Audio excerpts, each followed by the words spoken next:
Hello students, welcome to chemical science. और बच्चों, last classes में हमने काफी कुछ टॉपिक्स कवर किए हैं। ठीक है, मॉलिक्युलरिटी, ऑर्डर के बीच में डिफरेंस हमने देखा था। नाउ चलिए, तो अभी हम क्लास में डिस्कस कर रहे हैं आपकी सूडो ऑर्डर रिएक्शन। ठीक है, क्या होता है सूडो ऑर्डर रिएक्शन? हेडिंग लगा लेंगे सभी बच्चे।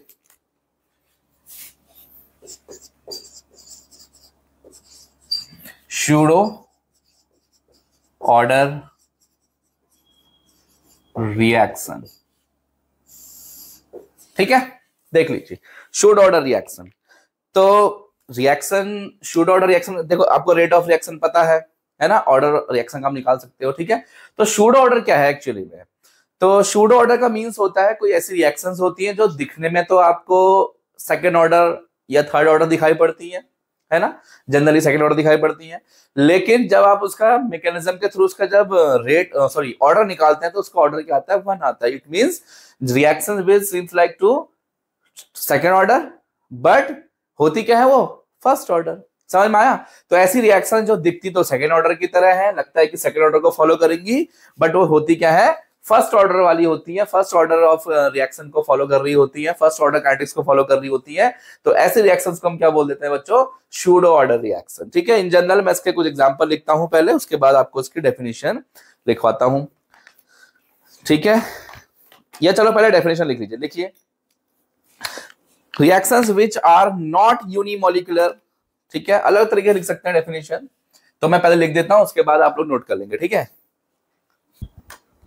देखो बच्चों, तो मैंने डेफिनेशन लिख दी है इसकी। क्या है? देखो, reaction which are not unimolecular. ठीक है, वो यूनिमोलिकुलर नहीं है, but obey the first order rate law expression is known as pseudo unimolecular और सूडो फर्स्ट ऑर्डर रिएक्शन। ये समझ में आया? ठीक है, वो यूनिमोलिकुलर तो नहीं है, मतलब उसमें ऐसा नहीं कि एक ही मॉलिक्यूल इन्वॉल्व हो रहा हो, ज्यादा होते हैं, लेकिन वो फिर भी क्या होती है? सिर्फ फर्स्ट ऑर्डर के काइनेटिक्स को ही फॉलो करती है। तो ऐसी रिएक्शन को हम क्या बोल देते हैं बच्चों? सूडो फर्स्ट ऑर्डर रिएक्शन या फिर सूडो यूनिमोलिकुलर रिएक्शन बोल देते हैं। इसका एक डेफिनेशन और है, दोनों लिखिएगा आप। ठीक है, लिखिए the reaction in which molecularity and order are different. ठीक है, due to the presence of one of the reactant in excess are known as pseudo order reaction. हालांकि इन आपको पता है मॉलिक्युलरिटी और ऑर्डर के बीच में तो कोई रिलेशन होता नहीं है ना, वो तो डिफरेंट है, अलग अलग वे में भी हो सकते हैं, बट इस वाले केस में क्या होता है, वो कैसे डिफरेंट कर जाते हैं? उसमें एक जो आपका रिएक्टेंट होता है वो क्या होता है? एक्सेस अमाउंट में होता है, एक्सेस मतलब लार्ज अमाउंट में होता है एज सॉल्वेंट। ठीक है, तो इसलिए हम क्या कर देते हैं, उसकी कॉन्सेंट्रेशन को कांस्टेंट मान लेते हैं, उस पर रेट ऑफ रिएक्शन डिपेंड नहीं करता, इसलिए हम इसे क्या करते हैं? फर्स्ट ऑर्डर की फर्स्ट ऑर्डर काइनेटिक्स को फॉलो करता है, इसीलिए से क्या बोलते हैं हम लोग? सूडो फर्स्ट ऑर्डर रिएक्शन या सूडो ऑर्डर रिएक्शन।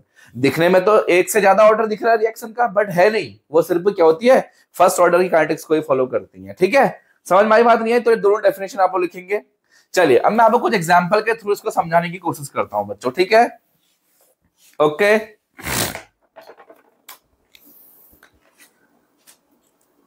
ठीक है।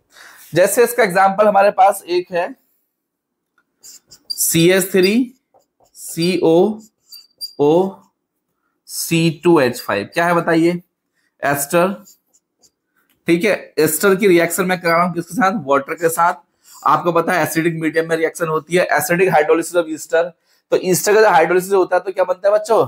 एसिड प्लस एल्कोहल, CH3COOH और प्लस एसिड हो गया और प्लस C2H5OH एल्कोहल हो गया। ठीक है, अब इसमें ये क्या होता है ना, वाटर जो है ना एक्सेस में लिया जाता है बच्चों। कैसे लिया जाता है? एक्सेस अमाउंट में लिया जाता है। एक्सेस मतलब समझता है अधिकता में लिया जाता है।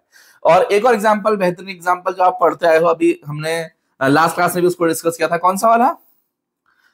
Hydrolysis of sucrose, C12H22O11 plus H2O, acidic medium में होती है रिएक्शन, और क्या बनता है? C6H12O6 plus again C6H12O6।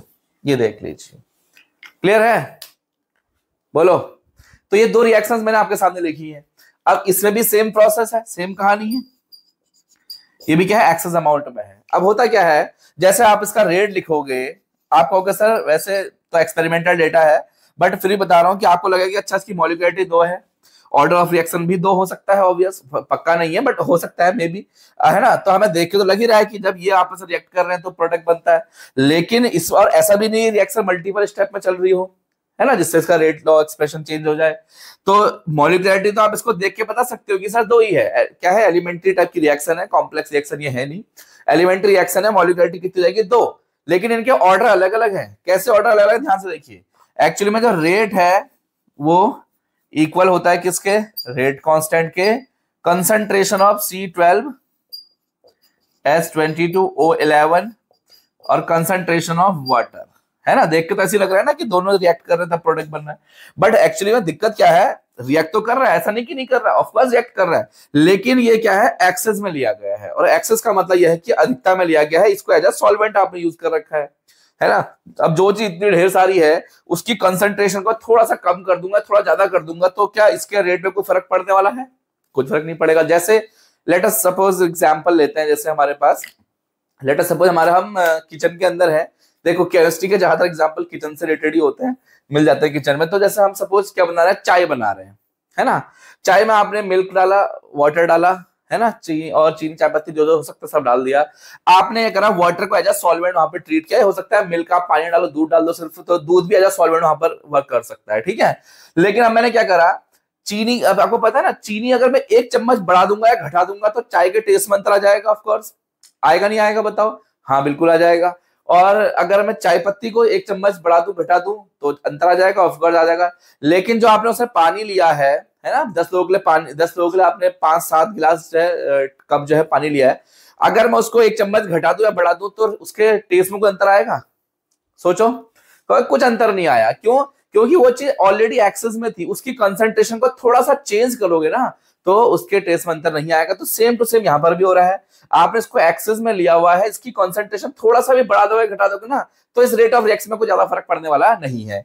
जब इसकी कंसंट्रेशन को चेंज करने से रेट ऑफ रिएक्शन में फर्क ही नहीं पड़ रहा, तो आप ऐसा क्यों लिख रहे हो कि रेट ऑफ रिएक्शन इनकी कंसंट्रेशन के डायरेक्टली प्रोपोर्शनल होता है भाई? यस, तो क्या करोगे, इसको, इसकी जरूरत है आपको लिखने की? नहीं। तो अभी तक तो आपको सेकंड ऑर्डर लिख रही थी, लेकिन अभी क्या हो गई है, उसकी कॉन्सेंट्रेशन कांस्टेंट करते ही ये क्या हो गई बच्चों, फर्स्ट ऑर्डर हो गई है। अब इस रिएक्शन का जो ऑर्डर है वो कितना आ गया है, 1 आ गया है। समझ में आई बात नहीं आई? तो ऐसी रिएक्शंस जो होती क्या, दिखती तो मॉलिक्युलरिटी उसकी 2 होती है, दिखती तो ज्यादा सेकंड ऑर्डर की है, बट वो होती क्या है एक्चुअली में, फर्स्ट ऑर्डर की होती है। क्यों होती है? क्योंकि उसमें एक रिएक्टेंट को हम एज अ सॉल्वेंट ट्रीट करते हैं, उसको एक्सेस अमाउंट में ले लेते हैं, तो उसकी कॉन्सेंट्रेशन को बढ़ाने घटाने से रेट ऑफ रिएक्शन में कोई फर्क नहीं पड़ता है। इस टाइप की रिएक्शंस को ही हम लोग क्या बोल देते हैं, सूडो ऑर्डर रिएक्शन या फिर सूडो फर्स्ट ऑर्डर रिएक्शन। समझ में आई बात नहीं आई? तो सेम टू सेम इसका भी रेट लिख सकते हो क्या, ये क्या है यहां पर, CH3COOC2H5 की पावर 1, तो ऑर्डर कितना आ गया, 1 आ गया भाई ऑर्डर। यस, क्लियर है? तो ऐसी रिएक्शंस को ही हम लोग क्या बोलते हैं बच्चों, सूडो ऑर्डर रिएक्शंस बोलते हैं। नोट कर लीजिए, क्लियर है?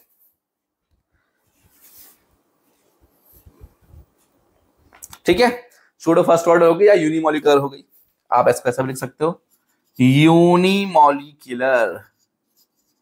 क्या है ये, यूनिमॉलिक्यूलर रिएक्शंस है बच्चों। It is clear? यस, चलिए ठीक है। तो सूडो फर्स्ट ऑर्डर छोटा सा टॉपिक था, इतना ही है बस। इससे क्वेश्चन वैसे कोई आते नहीं है, यही क्वेश्चन आता है, इन एग्जांपल को पूछ सकता है, क्या बताओ इसका रेट ऑफ रिएक्शन। हालांकि वैसे भी रिएक्शन को देख के तो उसका रेट ऑफ रिएक्शन या रेट ऑफ एक्सप्रेशन आप नहीं निकाल सकते, ठीक है, एक्सपेरिमेंटल डेटा है, आपको यह लिख के दिया होगा तभी आपसे पूछ सकता है, ठीक है। यह हो सकता है पूछ ले कि सूडो ऑर्डर रिएक्शंस क्या होती है, एग्जांपल एक्सप्लेन करिए। तो 2 एग्जांपल मैंने बता दिया है, इनके थ्रू आप इनको बता देंगे, सेम डेफिनेशन वहां पर आप लिख देने वाले हैं।